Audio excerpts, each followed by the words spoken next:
Salut tout le monde et bienvenue au podcast Les vraies affaires zéro bullshit. Ici Roch Cholette. Merci beaucoup d'être avec nous. Vous voyez, on a un décor un peu particulier. J'y arrive dans une minute. Je vous le redemande, si c'est possible pour vous, abonnez-vous à notre chaîne Les vraies affaires zéro bullshit. Inscrivez l'indice du jour que je vais vous donner à la fin du podcast dans la section commentaires sous le podcast. Vous pourriez gagner 100 $ qu'on fait tirer le dimanche. Interagissez avec nous en aimant, en likant, comme on dit, ou en écrivant des commentaires, des questions. Ça fait notre affaire également. Tout ça pour assurer la pérennité de la chaîne.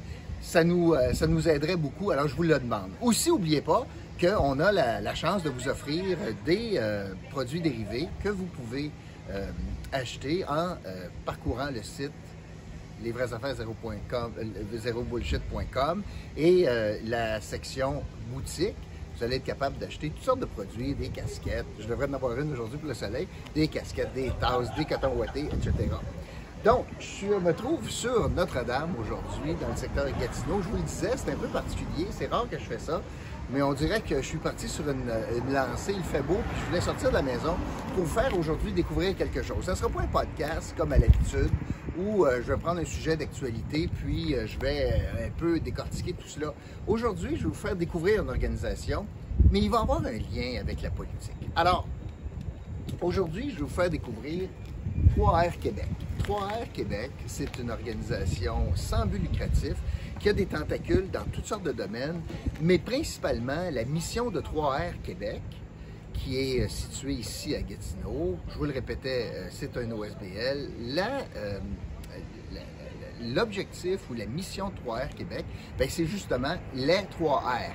Réduire, réutiliser et recycler. Alors, je vous explique un peu c'est quoi cette affaire-là. C'est une mission que l'organisme s'est donnée tant au niveau des objets, que ce soit des vêtements, des jouets, des articles de sport, des électroménagers, que ce soit de la vaisselle, que ce soit...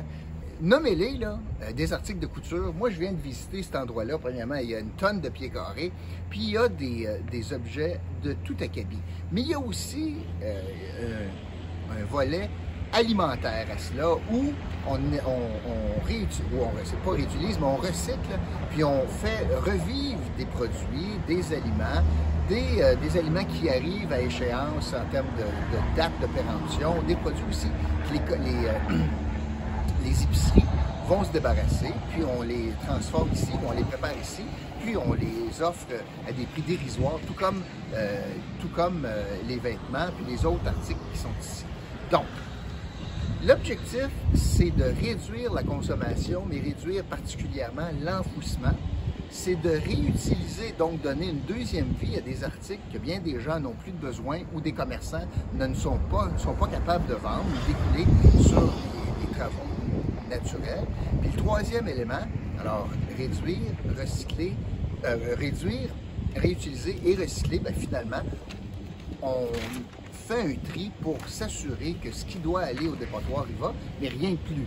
Et on est capable d'envoyer donc au recyclage tout le reste. Vous allez me dire, qu'est-ce qu'il y a de neuf sous le soleil, mon Roch? Il en pleut des organismes comme ça. Attention, il n'en pleut pas des organismes comme ça qui, dans le fond, sont capables d'allier plusieurs missions en même temps. Une mission environnementale, je viens de vous l'expliquer. La leitmotiv de 3R Québec, c'est une mission environnementale. Mais il y a une mission sociale également, parce que ce qu'on est en train de recycler, de revamper, de réutiliser, c'est offert à des prix excessivement avantageux pour des clientèles moins fortunées, des clientèles fragilisées. Donc, il y a un volet social qui est allié, donc, qui s'allie au volet environnemental.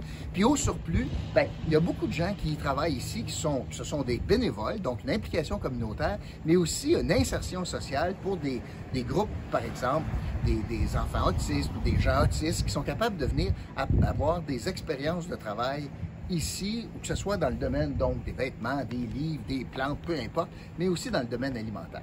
Alors, ces trois volets-là sont regroupés sous une seule organisation à but non lucratif, ce qui fait sa beauté. C'est pas comme n'importe qui dit « Moi, j'ai un local commercial, moi, je vais décider de prendre des dons de vêtements, puis les revendre, puis je vais me faire une pièce avec ça. » Je ne suis pas en train de critiquer ce modèle-là, mais je suis en train de dire qu'il y a une grande différence entre les deux modèles, où le modèle ici est un modèle à but non lucratif. Alors, essentiellement, c'est redonner à la communauté. Mais vous savez, 3R Québec fait face aussi à des défis à des défis d'organisation avec la ville de Gatineau, puis ils sont victimes, comme beaucoup d'autres organisations, sont victimes de la gestion, notamment des boîtes de dons, la gestion des encombrants.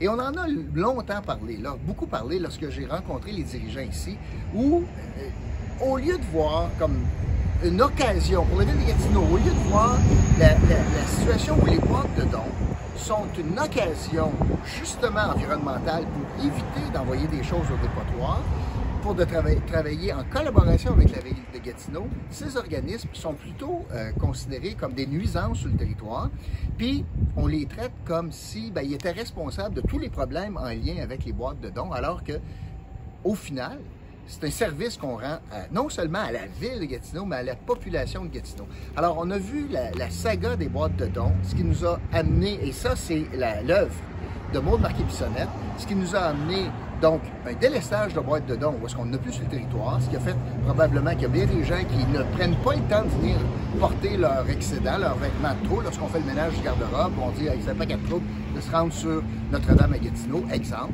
Puis, garde, je mettrai ça dans les vidanges.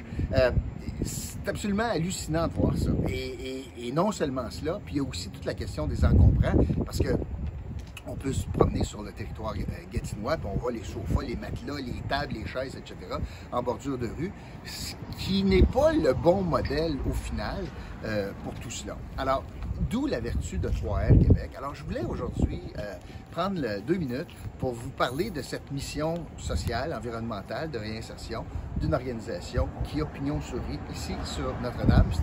Ça faisait bien mon affaire de pouvoir venir visiter puis vous parler de cette œuvre-là. Alors, je vous encourage comme citoyen à utiliser les services de 3R Québec. Bien sûr, vos dons servent bien des choses. Vos dons évitent des enfouissements. Vos dons servent de matières premières pour aider les gens les plus fragilisés qui vont bénéficier de vêtements ou d'autres items encore en très bonnes conditions, qui vont être capables d'être achetés à prix modique. Donc, une mission environnementale puis une mission sociale. Vous pouvez venir ici, c'est 297 Notre-Dame à Gatineau.